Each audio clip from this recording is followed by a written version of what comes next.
Welcome back to the Comfort Food series. Today, I'm going to show you how to make boxed mac and cheese. Yes, this seems like a total no-brainer and everybody should know how to do this, but if you've never cooked before, or if you simply follow the directions on the box, then you end up with something that's soupy or lumpy or just not that great. I'm going to show you how to fix all of that. So with that said, let's get started.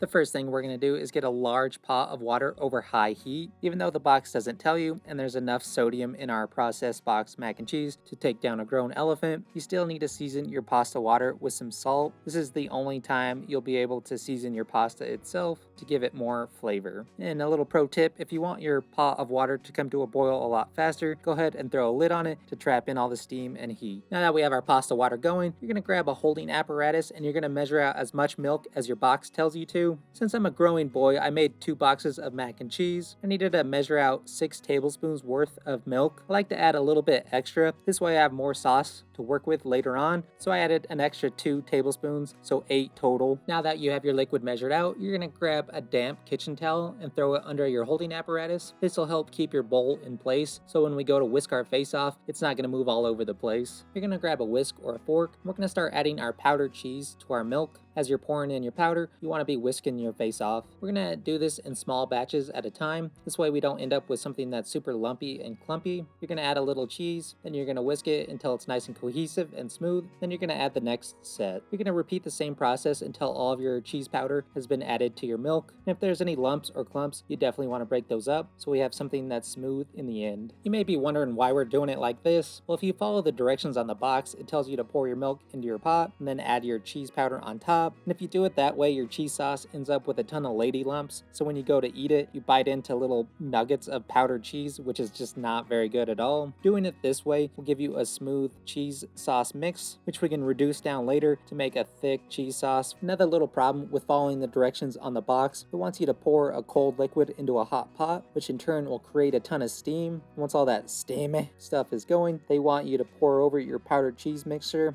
out of the pouch, and all that steam is going to make that cheese powder mixture clump up in your pouch, which in turn you're not going to get all of it, and that's just a sad day. So doing it this way will help prevent any of that from happening. Once you have everything nice and well mixed together, you're going to set it aside and let it hang out at room temperature weather. This way we add a room temp liquid to a hot pot, because if you add a cold liquid to a hot pot, you run the risk of your milk breaking. Now that our water is boiling, we're going to go ahead and drop our noodles. Once you drop your pasta, you want to give it a quick stir so we don't end up with a giant uni noodle. Throughout the cooking process, you want to give it the occasional stir to prevent anything from sticking together or sticking to the bottom of your pot. You're going to cook your pasta about 2 minutes shy of the recommended time that's on the box. We're going to end up cooking our pasta a little bit more later on. So by cutting it short and cooking it more later, we're going to still end up with something that's nice and al dente that isn't overcooked and mushy. And a little pro tip, if you ever want to check to see how much longer your pasta needs to cook, go ahead and pull a little piece out and give it the old taste test and adjust the timing as needed. Once your pasta is done, you're going to strain it, and you want to hold on to as much water as possible. You don't want to shake it completely dry. We want to use some of that starchy water to thicken up our cheese sauce. Now that your pasta is strained and drained, you're going to throw the same pot over medium heat. Then you're going to grab your cheese liquid mix, and you're going to give it a quick mix together and pour it into your pot. We're going to bring our powdered cheese liquid mix to a simmer, so it should be slightly bubbling before we add our noodles. This will help start the process of reducing our cheese sauce for it to become thick. While your milk mixture is coming to a simmer,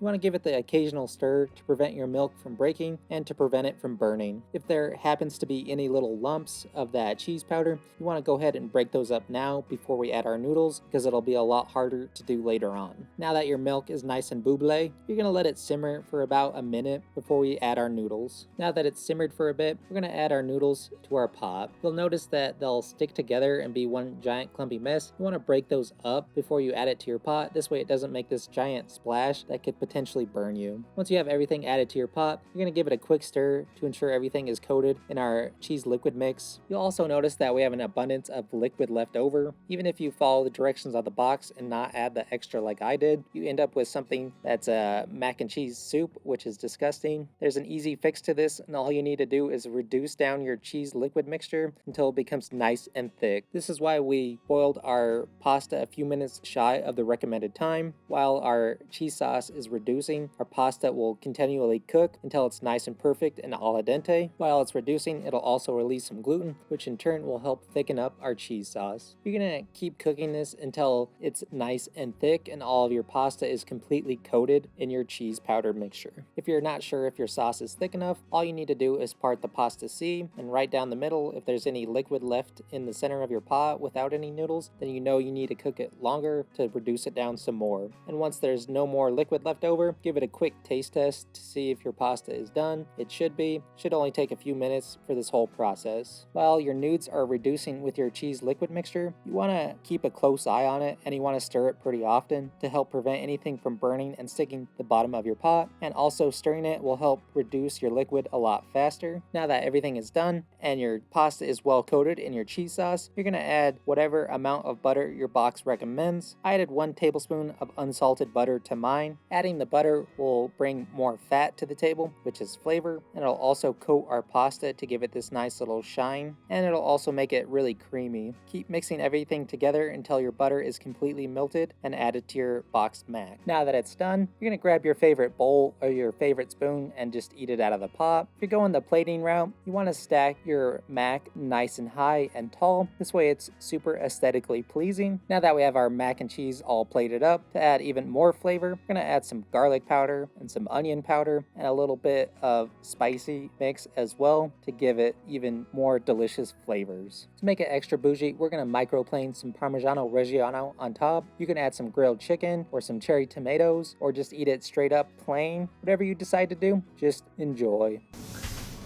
Alright, now that our box mac and cheese is done, let's give it the old taste-a-roo.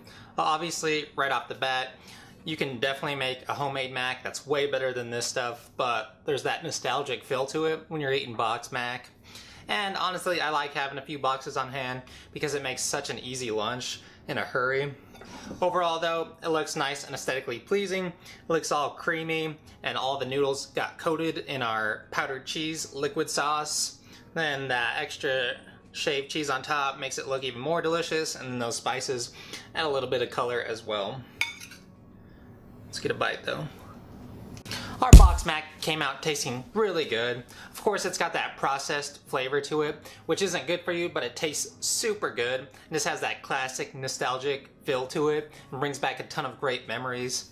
Then we get some cheesiness from our powdered cheese. The garlic and onion powder add a ton of flavor as well, and that little spicy boy mix also spices it up and really makes it super tasty. I highly recommend throwing all that stuff on top to really elevate your game. Texture-wise, our noodles are nice and al dente. They're just perfect, and everything is nice and well coated heavily in our powdered cheese liquid mix. Overall, this stuff is super good and is worth eating processed food every now and again. This was a super easy one to execute today. We didn't have to put in too much hard labor, which was a nice thing. Hopefully you learned a few basic skills that you can use on from scratch recipes or just to elevate your box mac game in general. And if you like this series, I have a full playlist, so you should definitely go check that out. Eventually we'll make our own from scratch mac and cheese, maybe add some hot dogs because that's real nostalgic, and add some Kool-Aid. Now that's a gourmet meal back in the day at least. So hopefully you enjoyed today's video. Thanks for watching. I'm gonna go try to find my Kids Bop Volume 78 CD, so we'll see you on the next one. Gotta get my spoon. Our box mac came out. Meow. Meow. Meow, meow, meow, meow. Super easy and basic one to execute. Ow, I bit my tongue. Shit.